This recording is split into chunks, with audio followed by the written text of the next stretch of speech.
Brother J. Francis Flandes, SBD. Let us all stand and join the choir in singing the trans hymn.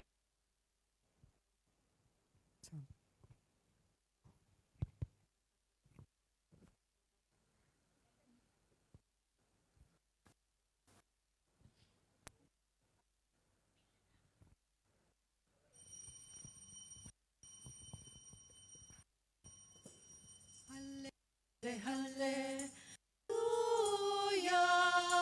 Halle, halle, hallelujah.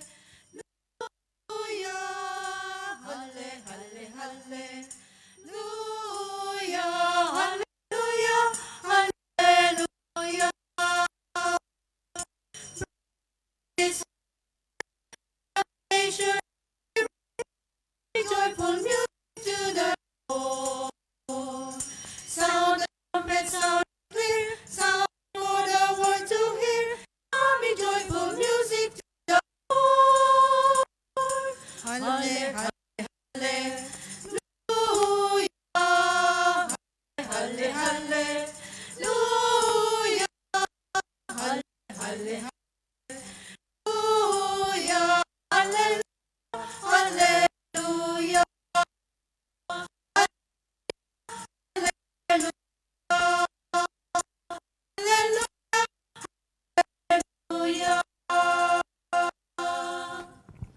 In this Holy Mass, we also intention of marriage and for intention of Tiguan, Kay, Catherine Wong, Lee Wong, and Kalusa family. And we pray for the healing of Teresa Shongko, Fe, and for the soul of them. Glorify the yung God, in the Father and Son of the Holy Spirit. Amen. The grace of our Lord Jesus Christ and the love of God and the union of the Holy Spirit be with you all. And with your spirit. First reading today reminds us to seek good and not evil. So hanap kabutihan. Gawin natin kabutihan, hindi yung mas para magkaroon tayo ng buhay na walang hanggan. As we work Holy Mass, we now acknowledge our sins, our failures, and we ask God's mercy and pardon. I confess to Almighty God And to my brothers and sisters, I have greatly sinned in my thoughts and in my words, what I have done and what I have failed to do, through my fault, through my most great fault. Therefore, as Blessed Mary, ever Virgin, all the angels and saints, and you, my brothers and sisters, pray for me to the Lord our God. Almighty God, have mercy on us, forgive us our sins, and bring us to everlasting life. Lord, have mercy. Lord, have mercy. Lord, have mercy. Christ, have mercy. Christ, have mercy. Christ, have mercy.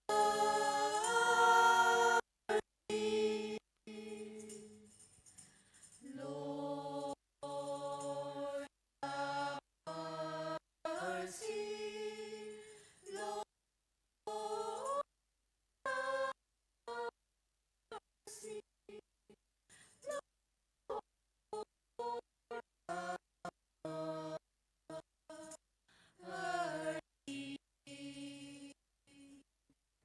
Let's pray. O God, who through the grace of adoption us to be children of God, we pray that we be wrapped in the darkness of error, but always the bright light through our Lord Jesus Christ, your Son, who lives and reigns with you in the unity of the Holy Spirit, one God forever and Amen. That will be said, listen to the word of God.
Thanks be to God.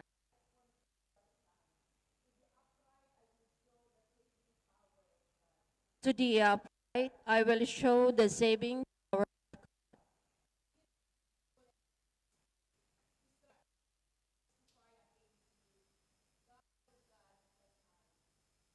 To the upright, I will show the saving power of God.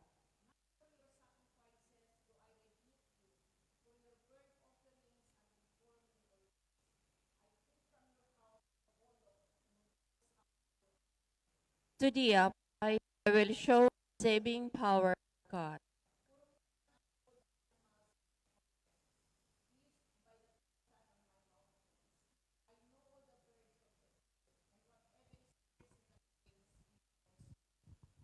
To the upright, I will show the saving power of God.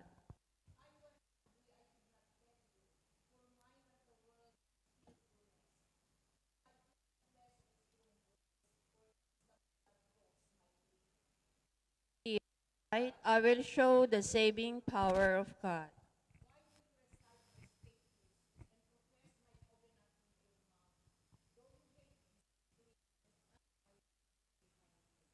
To the upright, I will show the saving power of God. Let us all stand and honor the Holy Gospel.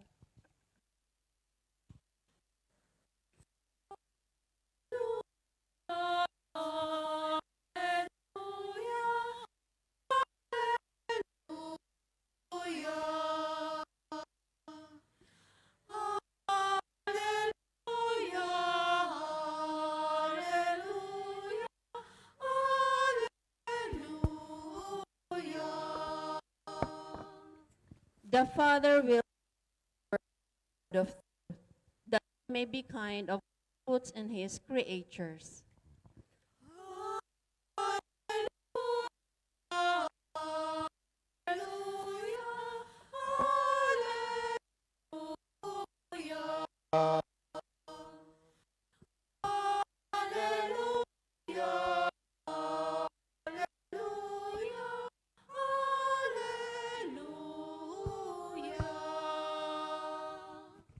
Lord be with you.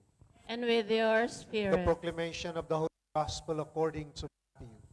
glory to you, O Lord.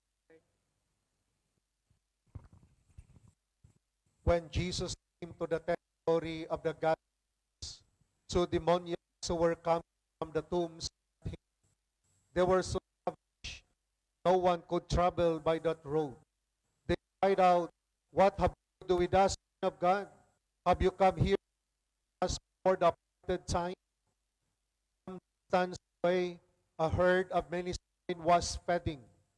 Demons pleaded with him, "If you drive us out, turn us into the herd of swine."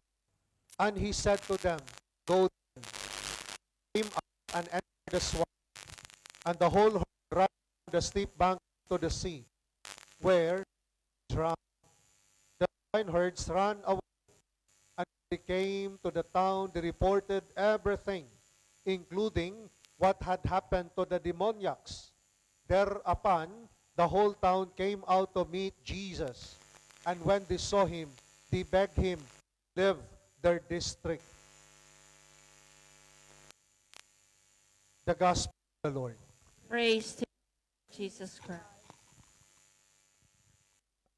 Jesus, nandito ang Panginoon tayo kain sa ating yung ating kaligtasan. Kung wala si Kristo, kaligtasan. Dito mahalaga binyag.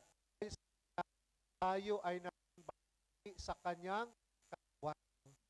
We are yung binyag ni Kristo. Kung wala Kristo, makawala ng kaligtasan. Dahil ito sa kanyang ang niya, kaligtasan, buhay na wala. Importante na tayo sa katawan sa ni Kristo. Hindi katawan. Pag lumaki ng simbahan, ibang katawan yon, hindi kay Kristo yon. So sabi niya, the body of nandito tayo para tayo ay palayain. Dahil nga dito sa ating, di ba? Anong mga territory? Jesus came to the territory. Pangalan ng territory ito? Saikong. Dito. Have the Rins, no? Daw may demon. Takot nga yung mga tao doon dahil merong demon. Ibig sabihin ito ay tulad natin. Pero sila ay na-possess ng demonyo. Walang mapahaya, pero mas ang demonyo. Gusto lang pero magawa. Gusto lang magawa, pero kas control demonyo. Dahil mahal tayo ng Panginoon, siya, hindi niya sure nilang mga kamag-anak, give up na, natatakot. Imagine that yung no? Napalayo dahil ang post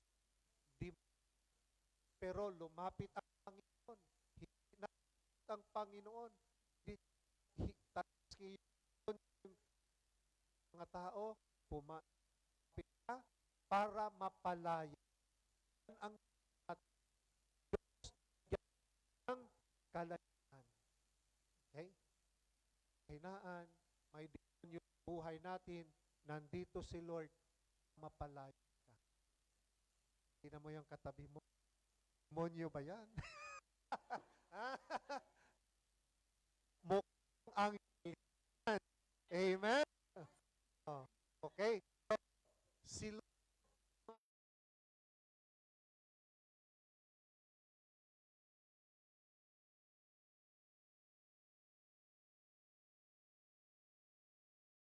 so, baguhin natin, 'di ba? Yung alam nga yung sino. What have Son of God? Have you come here to torment us before the appointed time? Nandito ka ba to torment us? Pero nakita yung mga heard, sabi request pa yung dalawang demons. So sila pupunta doon sa herds, yung baboy. So iba namang ibang community, simbahan, hindi kumakain ng dahilan nga daw pumunta daw yung demonyo. Masarap pork chop. Okay? Ibig sabihin dito, no? Nandun yung nandun yung demonyo. Dahil baboy, pag yung ating attitude, baboy na, baka papasok ang demonyo sa buhay mo. Diba? So, wag kang maging attitude ng baboy para hindi papasok ang demonyo sa buhay mo. Of course, yung baboy naman, namatay naman siya doon at the time, di ba? Pumunta doon sa dagat, patay na yun lahat. Hindi naman na ibig sabihin, tuloy-tuloy yung demonyo sa baboy. Kasi hindi lang kumakain ng baboy. Wala na yon. So, nga, hindi kasalanan yung kinakain ng kasalanan, yung nasa puso mo, yung mga demonyo na ginagawa sa yun ang kasalanan. Okay?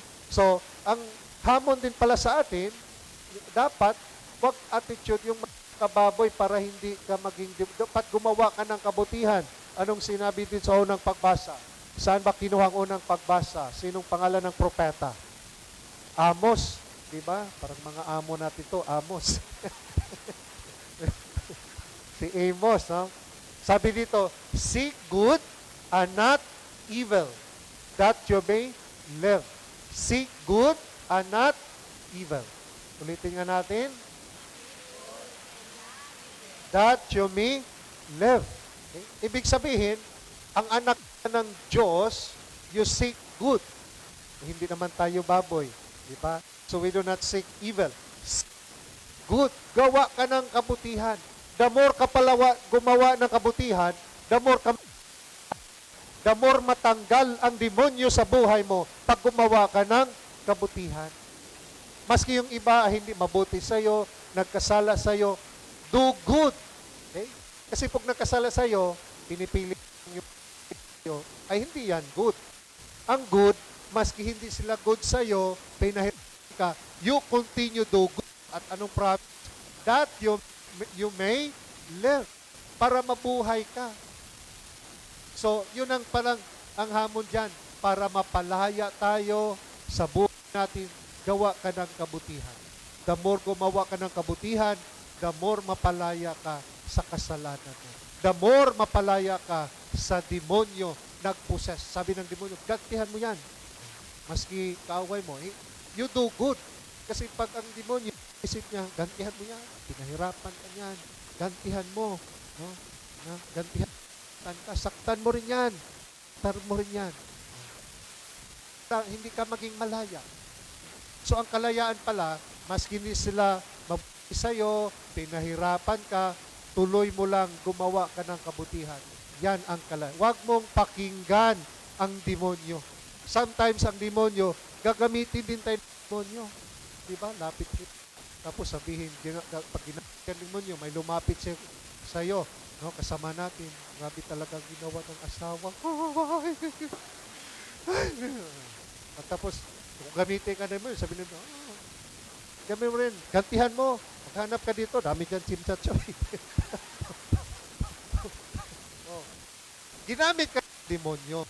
Diba? Pero if you do good, sister, pag-pray mo, huwag kang gantihan mo. Maski nagkasala sa sayo, huwag kang gaganti, huwag kang gagawa ng masama. Yan ang kalayaan. Kasi the more gantihan mo, saktan siya, no? Maging unfaithful ka sa kanya, the more ka mabilanggo sa kasalanan. Hindi ka mapalaya. No what?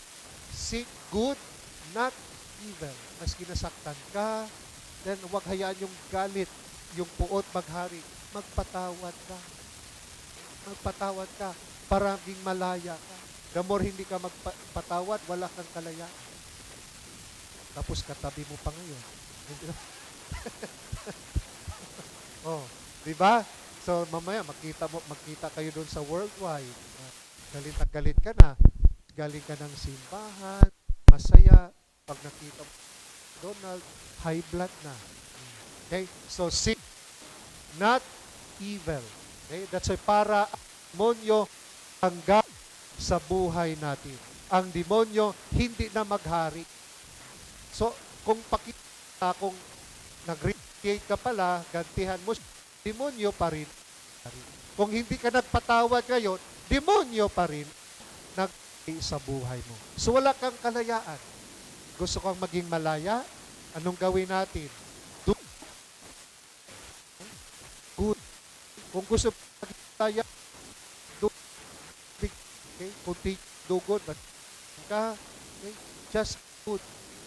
Hindi na may pakatanga ka. Ano? But ibig sabihin, alam mo na, hindi mo hinayaan at split ang control sa'yo. I forgive yung tao na ito, but mag-ingat na ako. Hindi na ako magpaloko. I want to do good. Lord, I pray for this person. Maski mahal ko siya ng Lord, yung asawa, I will pray as a brother, Lord, na mabago siya. Kapatid ko rin siya, Lord. Husband ko siya, Lord, pero he is also my brother. Wag na Lord, ganito mo yang. But pray, do good para mapalaya. And so ito yung the gospel today reminds us na ang Diyos yung ating kalayaan. Pinuntahan nga dito, pinalaya nga itong mga demoniacs, natatakot. Tayo pa kaya, konti lang mga demonyo sa atin, di ba? Mga little demons din tayo. Diba? Lapit ka lang kay Lord.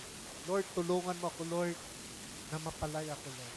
Hanggang ngayon, Lord, parang nahirapan ako, Lord, na magpatawad, Lord. Sana, Lord, bigyan kong pusong nagpakumbaba, Lord, na mapatawad ko, Lord. Lord, sana, Lord, matanggal ko yung pagkaingitira ko, Lord. Demonyo din to, Lord. Pag-pray mo, di ba? Lord, tanggal mong jealousy ko, Lord. Kasamaan ko sa bahay, Lord. Tanggalin mo, Lord, walang inggit mo. Lord, tanggalin mo palagi. So, ipag-pray nyo. Sometimes, pray tayo hingi ng hingi, hindi mo pinag-pray yung kahinaan mo. Hindi pinag-pray yung kasalanan mo. Ipag-pray mo rin kay Lord. Walang kala, Lord, sana bigyan ko ng ganito. Sana, Lord, bigyan mo ng ganito, Lord. Mabait na amo, Lord. na Lord, mga anak ko, ipak Lord, sana yung kahinaan namin sa pamilya, Lord, tanggal ng anak, Lord, ng asawa, Lord, tanggalin mo, Lord. Hindi mo lang, Lord, baguhin mo. Pero hindi man, ano bang gustong baguhin ni Lord? At Lord, yung kanyang kahinaan, Lord, palagi na lang, Lord, yung red horse pala, Lord, ipak sa bungero, ano, ipag-pray nyo. So, para maging malaya. Again, walang kalayaan pag hindi tayo lumapit kay Lord. Then, tunay na kalayaan, si Lord lamang. At tulungan natin para maging malaya tayo, gumawa ng kabutihan. To do good.